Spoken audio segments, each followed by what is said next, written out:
भीतर की अवस्था और भीतर की व्यवस्था पूरी बदल जाए, ये शांतिनाथ भगवान के नाम की ताकत है। मगर बीच में एक कड़ी खूबती है, वो ये है कि भगवान शांतिनाथ का नाम लेते उनके प्रति हमारी श्रद्धा और समर्पण होना चाहिए, भाव होना चाहिए। आज तक हमने बहुत बार नाम लिया, बहुत बार क्रियाएं की, बहुत साधनाएं की, बहुत आराधनाएं की, मगर जीवन के अंदर जो पाना था वो नहीं पाए। कभी इनके लिए सोचो। एक क्रियायम करते करते ऐसा कहा गया, अयमुत्ता ने केवल ज्ञान की प्राप्ति कर। ये हकीकत है, क्रिया वह्यम ये ताकत है।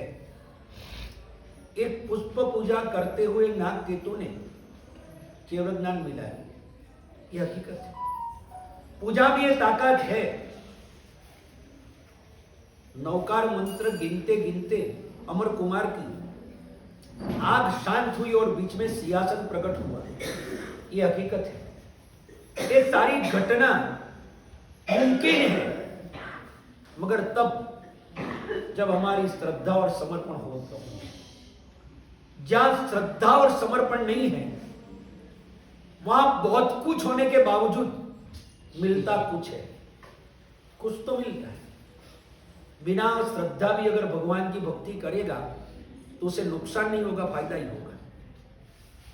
बिना श्रद्धा अगर भगवान की कोई भक्ति करेगा उसे कभी नुकसान नहीं होने वाला है।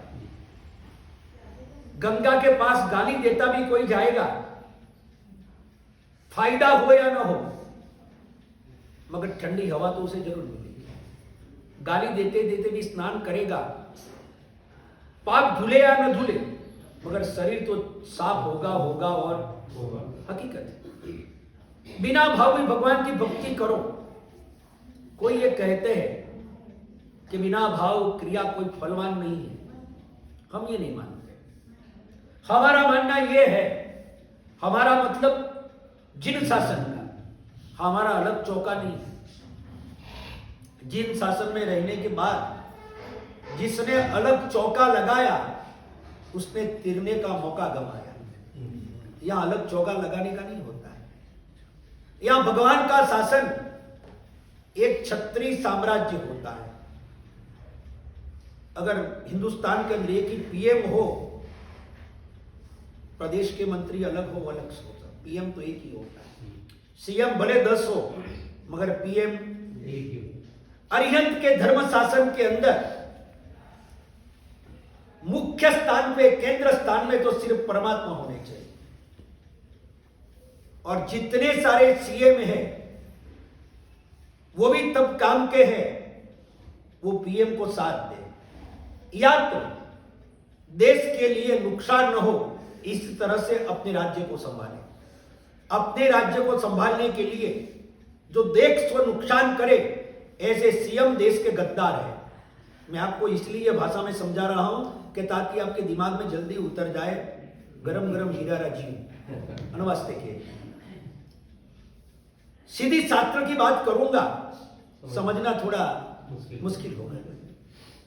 आज की भाषा में अपनी बात में करो, बात तो अपनी होगी, भाषा भले आज की होगी मगर बात तो अपनी होगी। अपनी मतलब आगम की, सवाल ही नहीं।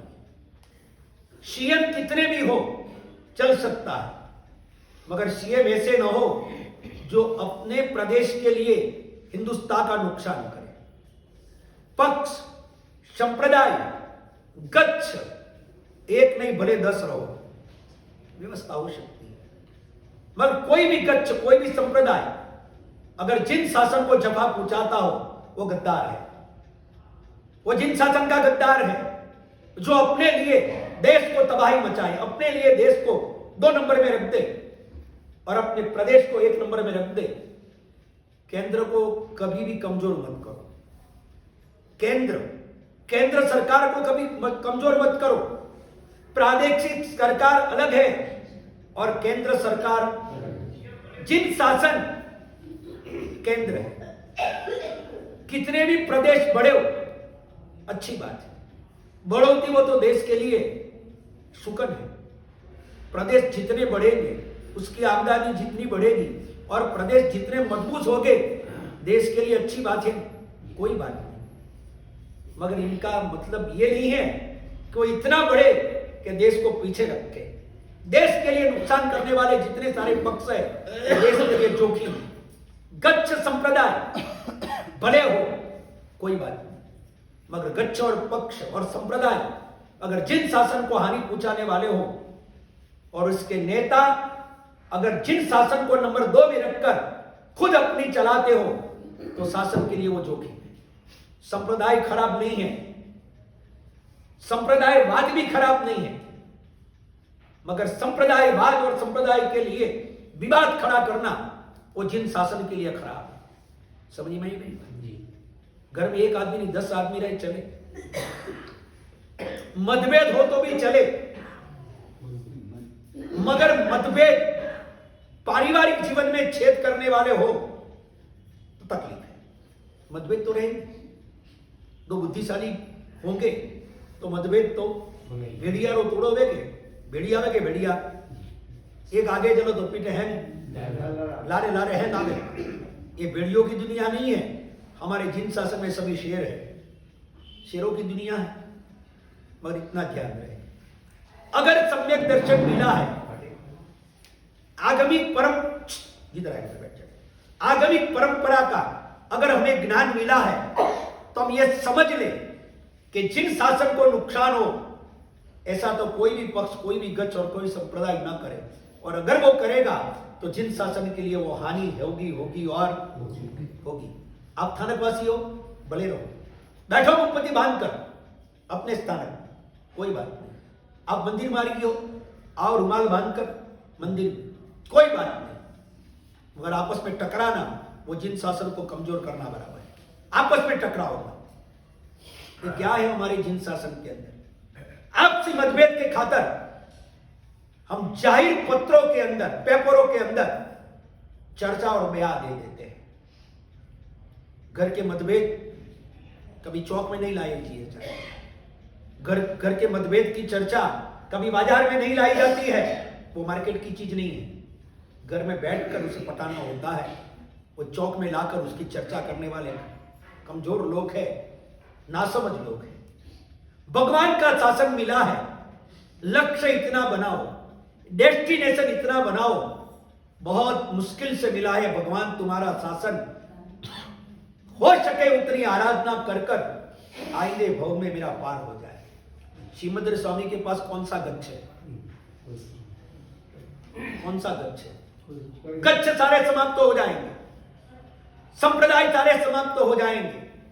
अमर पट्टा अगर है तो जिन शासन का, जैनम जयती। मेरा यही कहना है सिर्फ आपको, अखंड परंपरा जो चली आ रही है, आपस में टकराओ मत, आपस में मत टकराओ। भगवान का शासन हमें मिला है, हमारा बहुत नसीब है। हम बहुत खुशनसीब लोग हैं कि हमें अरिहंत परमात्मा का शासन इस कलिकाल में मिला, हमारा खुश नसीब है। मगर हम कम नसीब लोग हैं, ये शासन पाने के बावजूद भी जिस तरह से इसकी आराधना होनी चाहिए, इस तरह से हम लोग कर पाते नहीं। इस तरह से जिस दिन आराधना होगी, एक आराधना भी मोक्ष के लिए बस हो जाएगी। आपने शायद बोला होगा, सुना तो जरूर होगा, इक्को विनुकारो जीणवर वध्यमानस संसार सागरावो। नर और नारी को वर्धमान स्वामी को किया गया एक नमस्कार तार देता है, भव सागर से पार उतारता है। एक नमस्कार से लाखों नमस्कार मेरे और आपके हुए, क्यों नहीं हुआ? जिस तरह से होना चाहिए उस तरह से नहीं हुआ, जिस दिल और भाव से होना चाहिए उस तरह से नहीं हुआ। हम अपनी बातों में उलझे रहे। भगवान खोजने से नहीं, खोने से मिलते हैं। याद करो, 2 दिन से मैं बोल रहा हूं, डूब जाओ सूत्रों के अंदर, भगवान मिलेंगे जरूर, शांति मिलेगी जरूर। आत्मनिर्मलता खोने से मिलती है, खोजने से मिले वो डाउट है, मगर खोने से मिलती है वो हकीकत होगी और खो जाएंगे भगवान।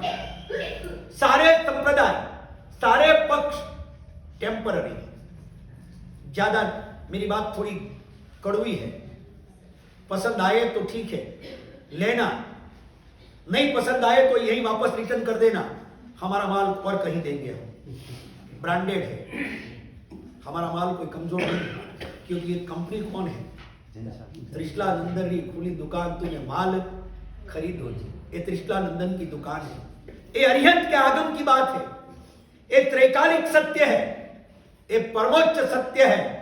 और सत्य हमेशा शाश्वत होता है, असत्य कमजोर होगा, असत्य अशाश्वत होगा, मगर सत्य तो शाश्वत रहेगा रहेगा। और आधी रात को किसी ने आपको उठाकर पूछ लिया 5 और 5 कितने, आप क्या कहोगे? 100 साल के बाद कोई पूछेगा 5 और 5 कितने, 1000 साल के पहले किसने पूछा होगा 5 और 5 कितने होते हैं, जवाब क्या आया होगा? और झूठे जवाब बदलते जाएंगे, झूठे जवाब बदलते जाएंगे। कभी कोई कह देगा 8 होते, कभी कोई कहता 7 होते, कभी कोई कहता 5 के 5 रहते। झूठे जवाब परमानेंट नहीं होते। सत्य हमेशा के लिए शाश्वत, जो सत्य है वो शाश्वत है, असत्य है वो अशाश्वत है, वो पलटता रहता है। जैसे आदमी का दिमाग फिरेगा वैसे वो सारी चीजें बदलती जाएगी। भगवान के सिद्धांत कभी नहीं बदलते क्योंकि वो शाश्वत है और सत्य है। 2500 साल से परंपरा चली आ रही है, यही बेस भगवान के साधु पहनते हैं। सफेद कपड़े, आपके ड्रेस बदल गए, आपके वेश बदल गए। साधु का सफेद वस्त्र आज तक नहीं बदला। गुरु गौतम स्वामी जिस तरह से चद्दर ओढ़ते थे, ठीक इसी तरह से उनकी परंपरा आज भी ओढ़ती है। गौतम स्वामी की भी मूर्ति देखना, कभी देखना, जिस तरह से उन्होंने पहने हैं ऐसे कपड़े आज भी साधु 1000 साल पहले की गौतम स्वामी की मूर्ति मिलती है, 1000 साल पहले की। अभी मैं इराली वडाली में था, करीब 800 साल पहले नंदन सूरी जी की मूर्ति मिली, 800 साल पहले की। ठीक ऐसे ही चद्दर ओढ़ी थी, ऐसे ही बैठे थे और ऐसे ही ज्ञान उपदेश दे रहे थे मुद्रा में। बिलड़िया तीर्थ के अंदर, बिलड़िया जी तीर्थ के अंदर महाराजा सैनिक ने बनाई हुई बिलड़िया पार्श्वनाथ दादा की प्रतिमा है और करीबन 800 साल पहले की वहां मूर्ति विराजमान है गुरु गौतम स्वामी। हिंदुस्तान के अंदर 2-3 मूर्तियां ऐसी है जो एक बिलड़ी में है, बाकी 1 या 2 होगी। ये पुराना इतिहास बोलता हूं। परंपरा, शाश्वत सत्य कभी नहीं बदलता है। पॉलिसी बदलती है, प्रिंसिपल नहीं बदलते हैं। मेरी बात समझ में आई? समाचारी बदलती है, सिद्धांत, प्रिंसिपल नहीं बदलते। पॉलिसी मैटर चेंज हो सकती है मगर प्रिंसिपल तो, सिद्धांत कभी नहीं बदलेगा। क्रियाएं बदल सकती है, क्रियाएं बदल सकती है मगर क्रिया के पीछे डेस्टिनेशन कभी नहीं बदलना चाहिए। पहले पूजा आप अलग तरह से करते थे। दोपहर को पूजा होती थी, मध्याह्न का, और आज पूजा होती है सुबह 9 बजे। आओ तो है पटियो रहो, 7 बजे तो भगवान।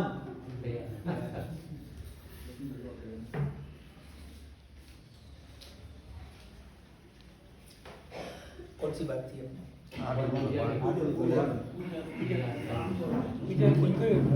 बैठ जाइए, बैठ। कौन सी बात थी?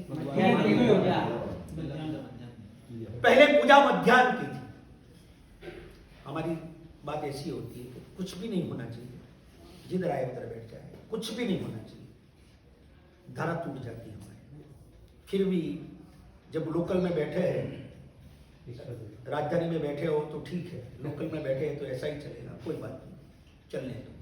ऐसे भी गाड़ी चलेगी तो कहीं ना कभी, कभी ना कभी, मगर चलती रहनी चाहिए, इतनी बात। खड़ी हुई राजधानी भी नहीं पहुंचाती है और चलती हुई लोकल भी पहुंचा देती है, हकीकत है। चल कई बात होती। मध्याह्न काल पूजा, मध्याह्न। आज सुबह 9 बजे नहीं, 8 बजे तो देखो तो बाबू जी ने एम साफ करे ने, अंगलूचना बीजा करे ने, और पुजारी जोरदार है तो बे हाड़ी से बजे तो ओ नमो रियन तार महंग में पटे એટલે તો ફાસ્ટ જમાનો है, फास्ट सुपर फास्ट। પછી બાકી કોઈ नहीं। पहले की पूजा का समय था मध्याह्न काल, समय बदला, अब पूजा सुबह की हो गई। मध्याह्न काल में पूजा करने वाले शायद पुजारी के सिवाय को काज मिले तो। बात बराबर है भगत?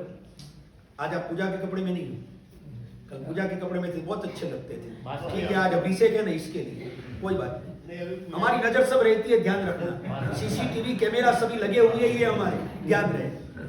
मध्याह्न काल की पूजा थी, अब ये पूजा हुई। मैं आपसे ये कहूं, पूजा का समय बदला मगर परंपरा वही है, परंपरा वही, यहां से होती थी, यहां से ही होती है, कोई यहां से चालू नहीं हुई। पॉलिसी अलग चीज है, प्रिंसिपल अलग चीज। अब पहले मध्याह्न काल की पूजा थी, आज मध्याह्न काल के अंदर पुजारी या कोई साधु साध्वी दर्शन करने आए या कोई भक्त, भावुक भक्त दोपहर को पूजा करे तो है, बाकी करीब करीब अब दोपहर की पूजा करने वाले कोई रहे नहीं है। मगर सिद्धांत पूजा का था, वो तो आज भी रहा है। प्रवचन का समय पलट गया, पहले प्रवचन का समय अलग था। पहले प्रवचन कैसे होते थे? साधु भगवंत आते थे, श्रावक विनती करते थे कि गुरुदेव धर्मोपदेश दो, और प्रवचन मंदिर के रंग मंडप में प्रवचन होते थे, मंदिर के रंग मंडप में प्रवचन होते थे, सामायिक वहां ली जाती थी। आज हम बोले बाबूजी, आ तो पहली बार हुई हूं, कोई बाबूजी कियो को नहीं। एक दिन ऐसा ही हुआ, एक गांव में मैंने कहा बंबई के अंदर कि नैवेद्य पूजा क्या होती है। नैवेद्य पूजा का मतलब यह नहीं है कि एक चॉकलेट रख दो साथिया के पर, एक शक्कर का टुकड़ा रख दो, या एक मिठाई, कोई चक्की बीजी रखो, ठीक है। मगर नैवेद्य पूजा का पहले अर्थ यह था, आपके घर में जो भी बने वो थाल पूरा मंदिर जी में चढ़ाना। इनको कहते हैं नैवेद्य। अनाहारी पद में करया विग गई साली, अमूलक, दाल, सभी भोजन उसके अंदर रखे जाते थे, और जो आप रखते थे वही आप खाते थे। बहुत बड़ी परंपरा थी, भगवान को धराए बिना खाना नहीं था, बराबर है? भगवान को जो धराए नहीं वो हम लोग खाए हैं। ये परंपरा टूट गई, ये परंपरा टूट गई। आलू प्याज घर में आ गए, ये परंपरा चालू होती तो आलू प्याज नहीं आते, क्योंकि जो भगवान को धरा नहीं सकते वो कभी अपन खा नहीं। आज ये परंपरा टूट गई, नैवेद्य पूजा पूरी हो गई। नैवेद्य मात्र हमने मिठाई के टुकड़े के अंदर, मैं टीका नहीं करता हूं, मैं सच बता रहा हूं, और सच बोलना, उसकी टीका मत समझना। सच बोले उसको टीकाखोर मत कहना, वो क्रिटिसाइज नहीं है, वो राइट है। आखिर में समाज को सच तो पता होना और होना ही चाहिए। सच अगर समाज को पता नहीं होगा, कल इतिहास पूरा खत्म हो जाएगा। सच तो चाहिए, और भले आप चल सको या ना चल सको, मगर सच्ची बात आपके ख्यालात में तो होनी चाहिए। 2500 साल पहले की मूर्ति निकलती है, इसका मतलब ये हुआ 2500 साल पहले पूजा होती थी। अभी वियतनाम के अंदर 5000 साल पुरानी मूर्ति निकली। कितने साल पुरानी? वियतनाम। इसका मतलब हुआ 5000 साल पहले भी पूजा। सच तो सुनो, सच बोलने में भी हिम्मत चाहिए, तो सच सुनने में भी हिम्मत चाहिए। कमजोर लोग सच बोल नहीं सकते, और कमजोर लोग सच सुन नहीं सकते हैं, बगावत कर देते हैं। सच के सामने बगावत करना भगवान का अपराध है। आप सच को स्वीकार सको तो स्वीकार लो, नहीं स्वीकार सको तो कुछ नहीं, मगर सच सच है, वो तो मानना और मानना बहुत जरूरी है। ये परंपरा है, अपनी परंपरा है। भगवान की जाकर पूजा करने वाला श्रावक अपने जन्मों जन्म के कर्म को तकरीम कर देता है, ये आगम में लिखी हुई बात है। दर्शनात् दुरित ध्वंसी, उनके दर्शन से दुरित का नाश होता है। वंदनात् वांछित प्रद, उनके वंदन से वांछित की प्राप्ति होती है। पूजनात् पूरक स्त्रीणाम, उनकी पूजा करने वाले को आर्थिक चिंता से जल्द मुक्ति मिलती है। जिन्ह साक्षात सूरत, भगवान वो तो कल्प वृक्ष है, उनकी पूजा अगर सच्चे दिल से कर दी तो उसे मोक्ष भी देने की ताकत उसमें है। किसमें? ये मत बोलना कभी कि भगवान की पूजा से मोक्ष ही मिलता है, भगवान की पूजा से स्वर्ग भी मिलता है, भगवान की पूजा से स्वर्ग के सुख भी मिलते हैं, भगवान की पूजा से सब कुछ मिलता है। और कोई जाकर अगर भगवान से कह दे कि भगवान मैं संसार में दुखी हूं, पैसे नहीं है, खाने से मुहताज हूं, और मेरा अर्थ ध्यान होता है प्रभु मुझे खाना मिले, बहुत जरूरी है, भगवान को कह सकते कि नहीं? मैं पूछता हूं आपको, सच सुनने की तैयारी रखना। आज तक सुना है आपके पास रहे, मैं जो कहूंगा आगमों की बात कहूंगा, और आप पूछेंगे तो आगम के पाठ बता दूंगा, वो भी हकीकत है। इस पाठ पे बैठने वाला साधु पाठ के बिना, आगम के पाठ के बिना सुधर्मा स्वामी की पाठ पे बैठने का हकीकत में उसको अधिकार नहीं है। हम जो भी कहेंगे ये सुधर्मा स्वामी पाठ को वफादार होके कहेंगे। इनकी गद्दारी हम लोग नहीं करेंगे, इनकी गद्दारी हमें बहुत संसार में डुबो देगी। हम गद्दारी करने वाले लोग नहीं है। हम इनकी जो परंपरा है, जो सच है, और यहां जो कहा गया है, लिखा गया है, वही बात करने वाले। मैं आपको ये बात कहता हूं, कई बात कर सकता हूं। हाँ, किसी ने जाकर भगवान से कह दिया, कोई आदमी उसकी बेटी का ब्याह नहीं होता है, उसकी बेटी का ब्याह नहीं होता है, कोर्ट में केस है, कोई आदमी उसे परेशान करता है, वो कहां जाएगा? जाके कहीं कहेगा कहां? भगवान के पास कह सकते हो? वो तो निरंजन निराकार है, वो संसार से मुक्त है, वो राग द्वेष के बंधन को छुड़ाने वाले हैं। और आप वहां जाकर कहे तो हमारी छोटी रोटी ठिकाना नहीं पड़े, भगवान को ही करो। भगवान के पास ये कहा जाता है कि ये कह सकते कि नहीं? मैं आपसे पूछूं, भगवान को जाकर ये कह सकता है कि नहीं कोई इंसान? अगर भगवान के पास वो नहीं कह सकता है, ये अगर शास्त्रों में लिखा हो, तो आदमी अपनी बेटी का नहीं होता है, अपने बेटे का ठिकाना नहीं पड़ता है, अपनी आर्थिक व्यवस्था ठीक नहीं होने से पूरे परिवार परेशान है, तो दर्द तो कहां कहेगा, उसका उपाय कहां कहेगा? नहीं समझ में आएगा तो तुरंत पूछो, भगवान के पास जाकर वो कहेगा। अपनी बेटी का ब्याह नहीं होता है तो अभी श्रावक दरगाह में नहीं जाए, श्रावक दरगाह में नहीं जाए, श्रावक गिरजाघर में नहीं जाए, श्रावक मस्जिदों में न जाए, श्रावक और मिथ्यात्व दशा में रहे हुए उन लोगों के पास न जाए। श्रावक अपने सांसारिक दुख को दूर करने के लिए भी जाएगा तो सिर्फ भगवान के वहां जाएगा। नहीं समझ में आए तो पूछो। आप सवाल क्यों नहीं करते? मैं पूछता हूं, एडो नहीं बनो चाहिए। जो पाठ माते बैठा, सुनिए, जो पाठ माते बैठा वह भाग जी के हौसा हौसा जी जी, असली घी नहीं खाया है तो जी जी करो। आप भाई बोलिए भाया, तो खाली मोक्ष की याचना करने की बात है। मैं भी वही कहता हूं, भगवान के पास मोक्ष से क्या और कुछ मांगने जैसा नहीं है, और कुछ मांगने जैसा नहीं है। तीर्थंकर परमात्मा के पास मोक्ष मांगो, क्योंकि मोक्ष देने की ताकत दुनिया में कोई देव देवी की नहीं है। देने की ताकत हो तो किसकी? भगवान तीर्थंकर की। मगर श्रावक दुखी होगा तो दरगाह में जाएगा? दुखी क्यों होगा? होता ही है ना। मोक्ष की याचना करेंगे तो दुखी होगा। ऐसा आप सुखी हो बिल्कुल, कभी दुखी नहीं हुए? कभी पेट में दुखी हो तो बाबू जी के नाम इनके बाबू जी ऑपरेशन करवा जाए जरा वास के गालों के बराबर में पास आटे वट मारो। सच तो बोलने का सीखो, कम से कम सच तो बोलने का सीखो। सुनाई सुनाई बातें और तोते की राम राम मत करो। मोक्ष की बात जो साधु करते हैं कि भगवान के साथ पास जाकर मोक्ष मांगना, वो गलत नहीं है, वो सही है, वो सही है। ध्यान रखें, कल एक किताब लाए थे आप, ही और भी, आप ही लाए थे खुद, पढ़ो किताब। दादा गुरुदेव लब्धि सुरेश्वर जी महाराज ने दिल्ली के अंदर रामा थिएटर के अंदर जो प्रवचन किया था, मेरे ख्याल से वो बुक है। जिन शासन एक बात ये कहता है, सुनते रहो, जिन शासन ये कहता है ऐसा ही है और ऐसा भी है, शादवाद है, शादवाद है, ऐसा ही होना और ऐसा भी हो सकता है। शादवाद का मतलब ये है अनेकांतवाद, ये भी है और आप किसके लिए है ना, किसके लिए पिता हो तो किसके लिए बेटे भी हो, दोनों विरुद्ध है। बेटा पना भी आप में है और पिता पना भी, दिस इज अनेकांतवाद। अपेक्षाओं को समझो। जो आचार्य भगवान कहते हैं कि भगवान के पास जाकर मोक्ष मांगना, उसकी अपेक्षा से वो राइट है।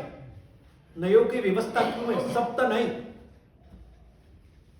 रुजुत्र आगम निगम नहीं, ये सारे व्यवहार में निश्चय नहीं, ये जो सप्त नयों की व्यवस्था है क्यों? इनके लिए एक दृष्टि है, एक दृष्टिकोण है। हीरा के पहलू अनेक होते हैं मगर हीरा एक होता है। जिन शासन के अंदर ये जो कहते हैं गुरुदेव मोक्ष ही मांगो, बिल्कुल राइट है, मगर ये भी जो कहते हैं कि सांसारिक दुविधा आई तो भगवान के सिवाय कहीं नहीं जाना, वो कहते हैं वो भी राइट। अपवाद भी है, उत्सर्ग भी है। समझ में आई मेरी बात? उत्सर्ग मार्ग यह है कि भगवान से मोक्ष मांगो।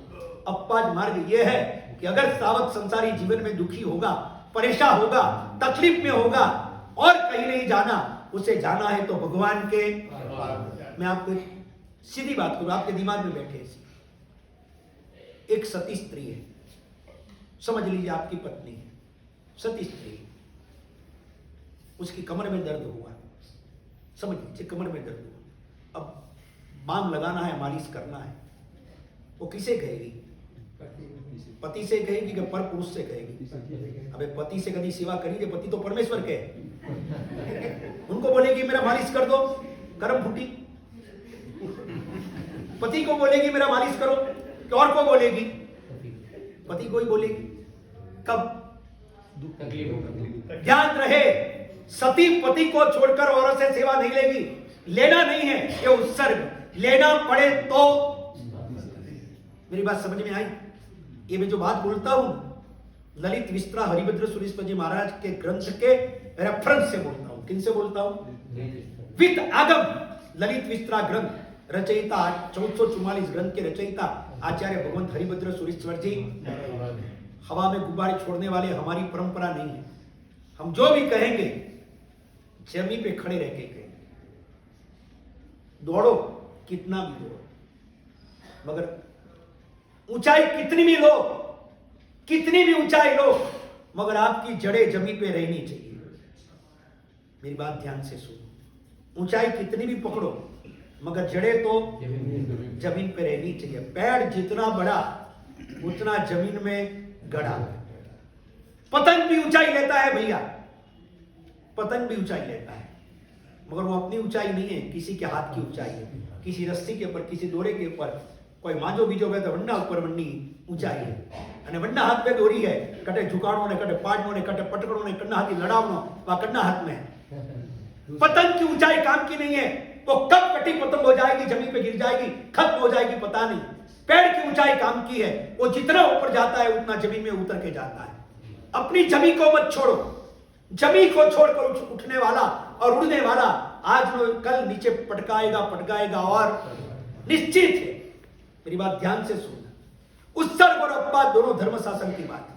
उत्सर्ग की बात नहीं है कि पति के पास सेवा नहीं ली जाए।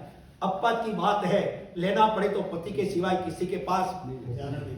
हरिभद्र श्री महाराज ने ललित विस्त्रा ग्रंथ के अंदर लिखा कि श्रावक के जीवन के अंदर कोई भी व्यवधान आए, कोई भी तकलीफ आए, कोई भी मुसीबत आए, मुसीबत मतलब अपनी बेटी के लिए लड़का नहीं मिलता हो, अपने बेटे के लिए लड़की नहीं मिलती हो, मुसीबत मतलब खाने के लिए पैसे नहीं मिलते हो, उनसे मोहताज हो, तो भी वो जाएगा भगवान के पास और भगवान के पास जाकर कहेगा कि मुझे पैसे चाहिए मेरी बेटी के लिए, भगवान लड़का नहीं मिलता है। ये सारी फरियाद वो भगवान के पास करेगा, मगर करने का तरीका और है। तरीका को समझो, शास्त्रों में तरीका बताया है। यही चीज भगवान से आप मांग सकते हो, मगर किस तरह तो लिखा, किस तरह। एग्जाम्पल, भगवान के पास जाकर सावक कहेगा प्रभु बहुत मेहनत करता हूं फिर भी शाम की रोटी नहीं पा सकता हूं, इनसे बहुत आर्त ध्यान होता है। प्रभु परिवार में भी बहुत आर्त ध्यान होता है, हमारा आर्त ध्यान दूर हो ऐसी कृपा करो। क्या बोलेगा? तरीका समझो, क्या बोलेगा वो? हमारा आर्त ध्यान दूर हो ऐसी कृपा करो। बेटी के लिए लड़का नहीं मिलता है, भगवान ये नहीं कहेगा कि कोई छोरो हो जन दो, ये नहीं कहेगा। भगवान को कहेगा तो ये कहेगा कि भगवान ये समस्या है, इनसे बहुत आर्त ध्यान होता है, धर्म में दिल नहीं लगता है, मन भटकता रहता है, अशांत बना रहता हूं, अर्थ ध्यान होता है, मेरा अर्थ ध्यान दूर करो प्रभु, ये कहेगा। समझ में आई मेरी बात? इनका मतलब क्या है? इनडायरेक्ट। मगर इनडायरेक्ट भी, डायरेक्ट में ये है कि प्रभु वो नहीं होता है तो अर्थ ध्यान होता है, और अर्थ ध्यान संसार का कारण है, इसलिए मेरा अर्थ ध्यान मांगने का भी तरीका सीखो। एक मन चले ने व्याख्यान में एक प्रश्न कर दिया, यूं बोलो कि यूं बोलो, कोई फर्क पड़ी हो, फर्क कोई, सीधो वहां यूं कान पकड़ो क्यों कान पकड़ो, कोई फर्क, मेरे को अतरो फर्क। थारो बेटो कदी तू बैठो वे चार आदमी ना बीच में थने आवे के पप्पा थोड़ी वाइफ थोने बुलावे, आओ पप्पा थोड़ी वाइफ थोने बुलावे, खुश रही जे वन टाइम में, खुश कानो किया होती दो लगाओ, दो चाटा दो थप्पड़ लगाओ उन्हें, दो झापड़ दो कि मम्मी बोलता नहीं आवे, क्यों बोलियो कि पप्पा थोड़ी वाइफ थोने बुलावे, मारी वाइफ मतलब थारी मम्मी है के नहीं? तो छोरो बोले मैं कोई गलत बोलियो, गलत कोई बोलियो, आपकी वाइफ के मारी मम्मी तो एक ही चीज है, હું યું બોલ્યો આપણી વાઈફ બોલાવે અને ગુસ્સો વ્યવહારી કોઈ જરૂરત નથી, ગરમ क्यों है रही आप गरम हो कि नहीं? क्यों हो? बोलने का भी तरीका समझ में आती बात। भगवान के पास मांगना मगर मध्य नजर में रहता है, अर्थ ध्यान होता है, इसलिए प्रभु में ये मांग। श्रावक समझता है संसार पाप है, मगर पाप में संसार के अंदर अर्थ ध्यान होना वो महापाप है, और अर्थ ध्यान ही दुर्गति का कारण है, इसलिए भगवान से कहेगा मेरा अर्थ ध्यान न हो। अगर नहीं मिले और अर्थ ध्यान न हो तो भी चले, मगर नहीं होना मुझे समझ में फेरे। जाइए भगवान के पास, सांसारिक तकलीफ भी हो तो भगवान के सिवाय कहां नहीं जाना। ये किन आचार्यों का मत है? वर्तमान में इन बाबत में बहुत बड़े मतभेद है, मतभेद ये आपको पता है, मगर मतभेद के बाद आगे क्या है वो आपको पता नहीं। हिंदुस्तान के सभी एक तिथि और दो तिथि 18 कक्षाधिपति, मान लीजिए रामचंद्र सूरी महाराज, मान लीजिए सम्मेलन करने वाले पूज्य आचार्य भगवान, एक तिथि दो तिथि सभी संप्रदाय अपने जितने भी जैन परंपरा है वो एक तिथि और दो तिथि दोनों आचार्यों ने सर्वसम्मति से निर्णय करके थोड़े साल के पहले, तकरीबन 20 साल के पहले जाहिर किया था कि भगवान के पास जाकर मांगना हो तो इस तरह से मांग सकते हो, मेरा अर्थ ध्यान दूर हो, मेरा अर्थ ध्यान दूर हो भगवान, ये मैं चाहता हूं। इस तरह से श्रावक भगवान के पास मांगे तो कोई हर्ज नहीं है। एक तिथि और दो तिथि के सभी आचार्यों ने अपनी साइन लिखकर बाहर पड़ा हुआ हिसाब है। समझ में आई मेरी बात?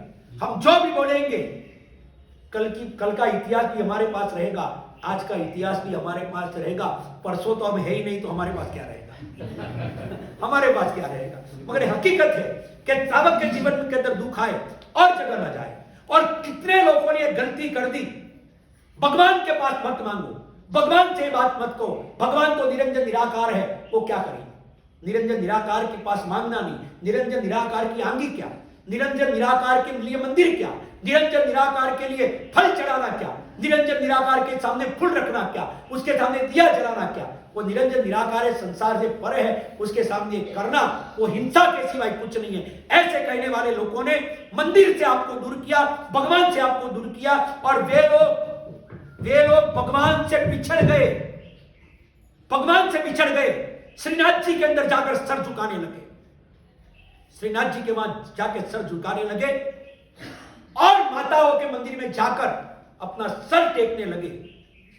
और आगे कहूं, और आगे मिथ्यात्व देव देवियों में वे लोग चले गए। भगवान को छुड़ाने का पाप ये आया कि तीर्थंकर को छोड़कर वे और देव देवियों में जाइए। कोई भी संसारिक तकलीफ हो, तीर्थंकर के सिवाय कहीं जाना नहीं। सती स्त्री को अगर कोई तकलीफ होगी, अपने पति के सिवाय किसी के पास जाएगी नहीं। अगर वो सती हो तो समकीति होगा, कुछ भी होगा तो जाएगा कहां पर? आपको पता है शंखेश्वर पार्श्वनाथ भगवान की मूर्ति कैसे आई बाहर? ये शंखेश्वर में जो बैठी है, ये शंखेश्वर धाम कब बसा?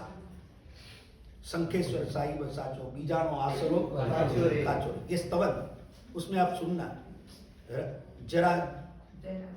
जरा संगे जरा तब मेली नाथ चौकी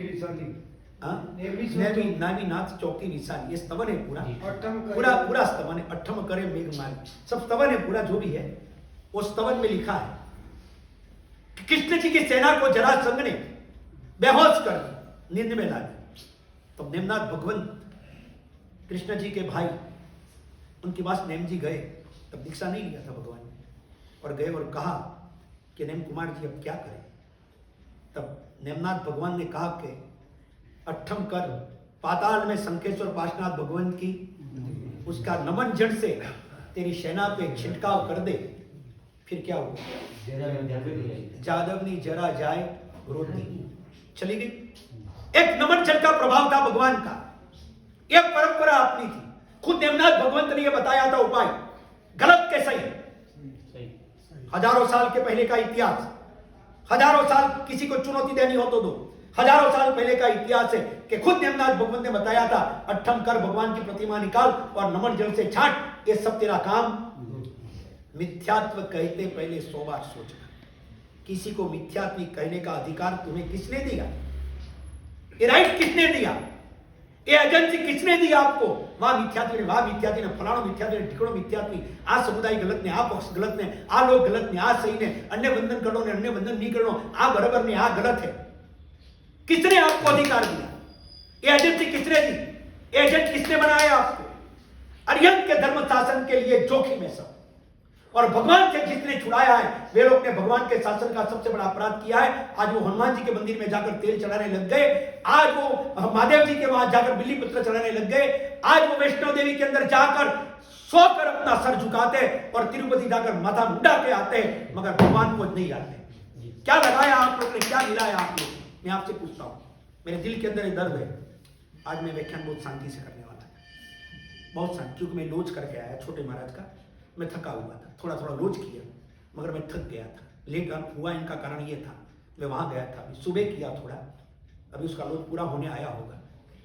मैं थक गया, कितलो थक गया पूरा, बहुत पूरा हो गया रोज, अभी थक गया था, इसलिए मैंने सोचा था लेकिन बहुत धीरे से करूंगा, मगर टॉपिक नहीं, आप लोग के चेहरे ऐसे कि मेरे कुछ हो सके। यावर में कोई ना कोई घी में दम है, कोई ना कोई तो है। कसियोरो घी कचौड़ी अने हाँ बोलो बोलो जतरा आगे बतरा बोलो वो है, उनमें कोई तो चमत्कार है। तिरुपति की प्रतिमा भी जैन प्रतिमा बताते बाबू जी नेमिनाथ भगवान की। हकीकत है, हकीकत है। नेमनाथ भगवान की प्रतिमा है, पद्मावती बाहर बैठी है, बाहर बैठी है पद्मावती, सवाल ही नहीं ना। मगर वो नेमनाथ के हिसाब से नहीं जाता है। जैन धर्म में माथा मुंडाना कहां लिखा बताइए? लोच कराना लिखा है। हमें क्या समझाते आप? बोलो बोलो, कोई बात नहीं, आप बोलोगे तो कुछ समाज को मिलेगा ना। और प्रश्न पूछने वाले के पर खुश रहना, उसे पर खफा नहीं होना। अगर सावक प्रश्न नहीं करेगा तो खुलेगा कैसे, और गुरु खिलेगा भी कैसे? प्रश्न तो करना, मगर प्रश्न होना, पत्थर नहीं डालना, ये ध्यान रखना। कतरा आदमी है ना, प्रवचन में पत्थर डालेगा बटा। प्रवचन को बिगाड़ने की कोशिश मत करो, प्रवचन जगाने के लिए जागने की कोशिश करो, समझने की कोशिश करो। किसी को टोंट मारने के लिए प्रवचन नहीं होते, किसी को सुनाने के लिए प्रवचन नहीं होते, किसी को सोए हुए को, बराबर है मेरी बात, जगाने के लिए प्रवचन होते। प्रवचन सुनो, एक दिन ऐसा नहीं जाना चाहिए जिस दिन आपने प्रवचन नहीं सुना। मैं अगर ब्यावर में 2400 करोड़ तो 40 उपासरे मुझे, मैंने ऐसा सुना, हिंदुस्तान का एक टॉप सिटी है, 40 उपासरे मेरे को ऐसा बताया गया। 40 से 20 से जितने भी हो, अगर मेरा चले ना, हर 2 दिन एक एक उपासरे में जाओ, 2 दिन एक एक उपास, एक थाना की एक उपासरे में 2-2 दिन रहो, और उपदेश और ठहराव करना पड़ेगा वो। आपके बाप के है वो सब, करो करो बोलते हैं।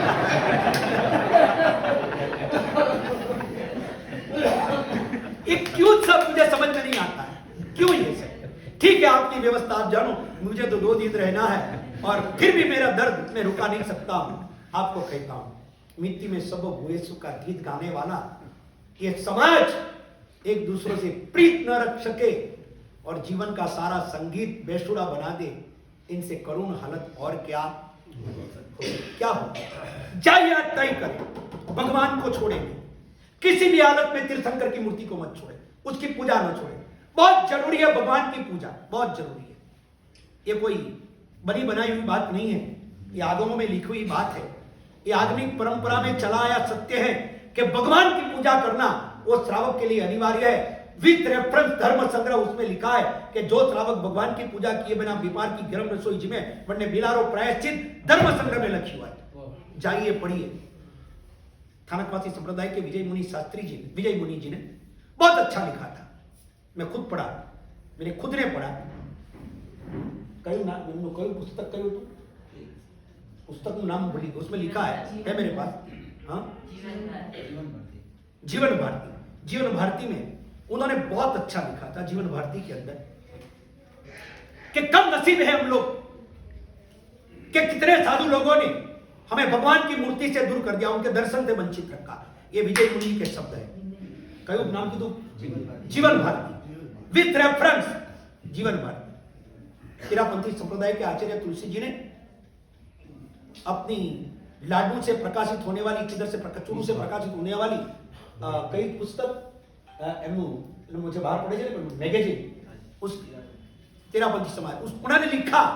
मैं पानी चढ़ा गया, भगवान के सामने खड़ा रहा, बहुत स्तुति बोली, बहुत स्तवन गाए। मैं नाकोड़ा गया, भगवान के सामने खड़ा रहा, मुझे बहुत स्तुति गाई, बहुत स्तवन गाए, बहुत आनंद आया। ये परंपरा अपनी, ये ध्यान रखना, भगवान को देखकर जिसको आनंद नहीं आता हो वो मिथ्यात्वी होता है।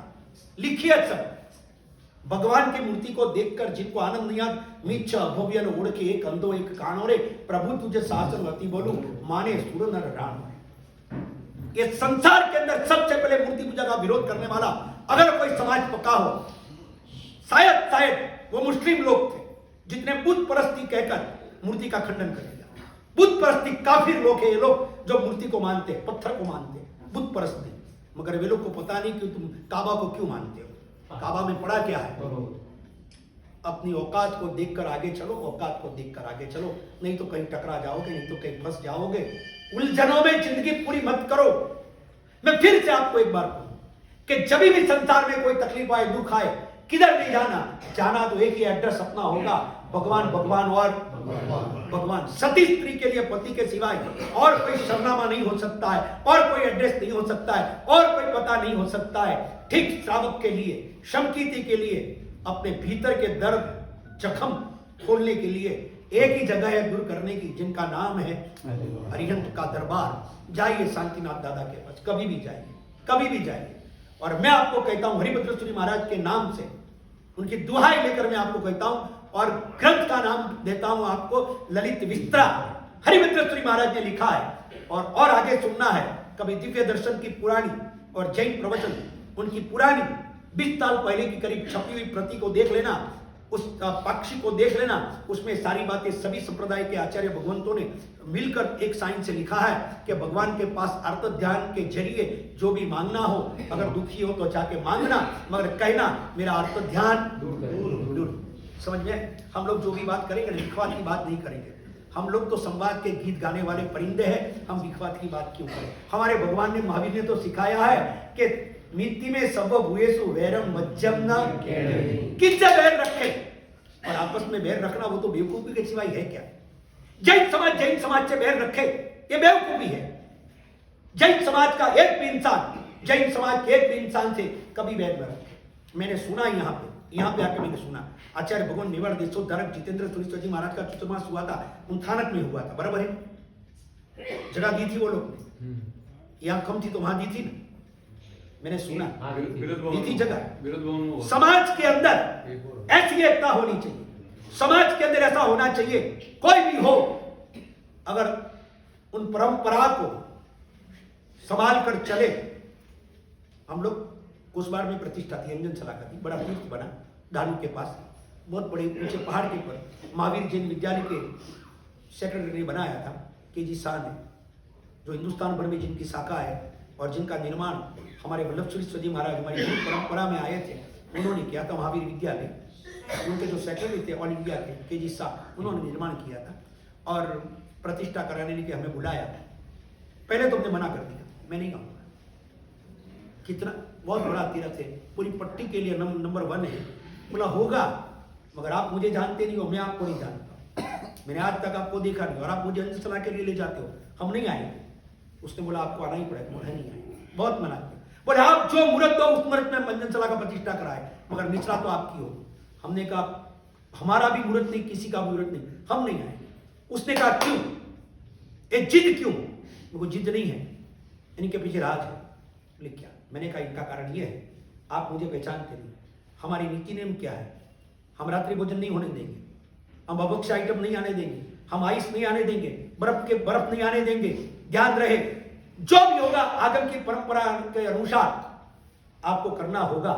और आप लोग मुंबई के लोग हो, चौकोरात्रा हाल है, बटे नहीं हाल। एक भी अभक्ष चीज रसोई के अंदर नहीं बननी चाहिए। कितने लोग बहुत बुद्धिशाली समाज है अपना, हमारे साधु बैठने के लिए गए तो कुछ रबड़ी को कुछ था, बाप जी रबड़ी तो एक आदमी लेवा आनी बाप जी वास्ते आए। हमारे साधु होशियार से, हमारे साधु होशियार से बोले क्यों हमारा और आपका अलग? बाप जी आपने नहीं खपे, क्यों? कल की नहीं, तो आज कर्म गाली हो रहा है। बाप जी आपने नहीं खपे, कर्म फूटा तो मोने नहीं खपे तो थोने की कण खपे। जो चीज साधु ने नहीं खपे वह थोने की कण खपे। कितनी बेसिक चीज श्रावक और साधु के लिए एक है। साधु और श्रावक के लिए कितनी बेसिक चीजें, जो पाप है वो दोनों के लिए पाप ही रहेगा। फिर से एक बार, जो गलत है वो दोनों के लिए नियम चीज अलग है और गलत होना वो अलग है। समझ में आए तो समझो, कितनी चीजें बहुत सूक्ष्म होती है, बड़ी डीप में जाए ना तब वो हम समझ पाते हैं। पाप वो सबके लिए पाप है, गलत और नियम वो दोनों चीज अलग है। श्रावक के घर में आप आए और आपने कहा कि जी मेरे जाओ आप भूखा मेलो तो गलत, पर मोरा आटे आप आओ, आप भले व्यापार प्रमुख हो, प्रमुख होने मैंने ठानी है। कौन प्रमुख है? कोई प्रमुख है? अच्छा करे कोई उपप्रमुख व्यापारी व्यवस्था में कोई नहीं जो बैठे, कोई बात नहीं। पनीर और मक्खन, ये तो मजाक की बात है, कोई बात नहीं। टाल होती वहां माल होता है, वो समझ गया, ठीक है, कोई बात नहीं। और ये तो मजाक की बात है, मगर प्रवचन नहीं छोड़ना, ठीक है। घर में ऐसा प्रसंग हो तो वो नहीं रहे, ठीक है। श्रावक की कभी मजबूरी भी होती है, आना हो तो भी वो नहीं आ सकता है। हमारे साधु ने नहीं लिया। श्रावक के लिए जो पाप है वो साधु के लिए भी पाप है, साधु के लिए जो पाप है वो श्रावक के लिए भी पाप है। गलत अलग है और पाप। साधु के वहां आप आए 12 बजे, आप आया, हमारा खूब भगत समझो आया, हितेंद्र जी ढूंढना नरेंद्र 12 बजे 2 बजे हमारे वहां आए वंदन करने के लिए, और रास्ता चूक गए, गाड़ी नहीं मिली टाइम से।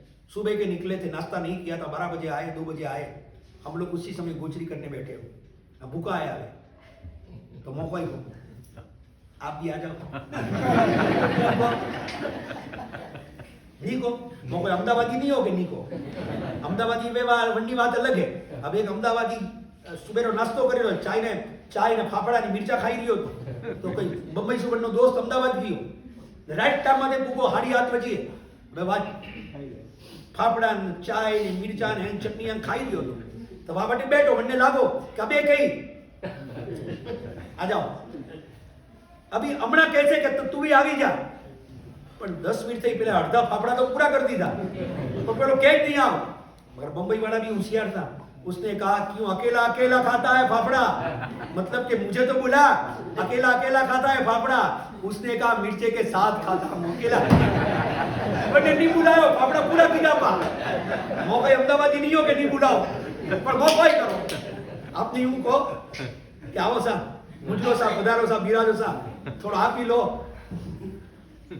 खपेड़ी गोचरी है, शुद्ध आहार है, यूं को आणि यूं को तो गलत है, साधु के लिए गलत है, नहीं कह सकते। और आपके वहां कोई आया जीवने के टाइम में, आप नहीं जीमा वो तो गलत है। साधु का गलत और श्रावक का गलत, दोनों में नियम अलग होते हैं, मगर जो पाप है वो तो पाप रहेगा रहेगा और रहेगा ही, इसमें तो दो राय नहीं होगी। और अपनी बात पे वापस आ जाए, कई बार हाँ पुष्पा मेरे काम नहीं आएंगे, आप कुछ भी कर दोगे, उसने कहा महाराज जी, सूर्यास्त के आधे घंटे पहले सारे काउंटर बंद कर दिए जाएंगे, आप जो बोलेंगे वही होगा। तुम्हारा काम प्राण प्रतिज्ञा पड़ी, सारी शर्तें मंजूर की और फिर इस चकाचौंध बड़े पहाड़ पे बसे हुए एक ही आदमी ने बनाए हुए तीर्थ पे करीब करीब हम लोग पहुंचे और शानदार अंजनशाला का प्रतिष्ठा वो लोग ने करवाई। मुझे आज भी वो याद आता है, क्या उनकी उदारता, क्या उनकी भावना थी। मगर हमने कह दिया पहले, हमारी नीति नियम के अनुसार चलोगे तो ही। एक काम नहीं हो तो चलेगा, एक प्रतिष्ठा कम हो तो चले, एक प्रवचन कम हो तो चले, एक शासन की प्रभावना नहीं हो तो साधु का मोक्ष नहीं अटकता है, मगर एक गलत काम हुआ तो साधु का मोक्ष रुकेगा। और मेरी बात फिर से सुनना, प्रभावना नहीं हो तो चले, मगर शासन की अपभ्रंशना नहीं होना। प्रभावना न हो तो चले, मगर अपभ्रंशना तो शासन की, जिन शासन की अपभ्रंशना हो, जिन शासन की कमी लोगों में आए, जिन शासन के लोगों की नजर में और नजरिया उतरे ऐसा कुछ आए, और जिन शासन के लिए दो शब्द कोई गलत बोले, ऐसा करना वो तो पाप और प्रभावना ऐसी नहीं होनी चाहिए जो जिन शासन के लिए अपभ्रंशना का कारण है। प्रभावना नहीं कर, मैंने भगवान से प्रार्थना किया था, मेरे से एक भी प्रभावना नहीं हो तो चलेगा, एक भी मंदिर मेरे हाथ से नहीं हो तो चलेगा, मगर गलत ना हो मेरे हाथ से, इतना तो प्रभु जरूर देना। और जाइए भगवान से प्रार्थना करें, एक बार भगवान से प्रार्थना करें, इस जिंदगी के अंदर भगवान सही हो या ना हो वो बात तो मेरी किस्मत की बात है। अच्छे काम कर सकूं या न कर सकूं, बड़े संग, बड़ी प्रतिष्ठा, बड़े धाम धूम कर सकूं या न कर सकूं, कोई बात नहीं भगवान, मगर मेरे हाथ से कभी जिन शासन का अपराध न हो, कोई गलत न हो, इतना तो मेरे पे वरदान की देने की कृपा करो। और प्रभावना नहीं हो तो चले, अपभ्रंशना तो नहीं होना और नहीं होना। मैं अपनी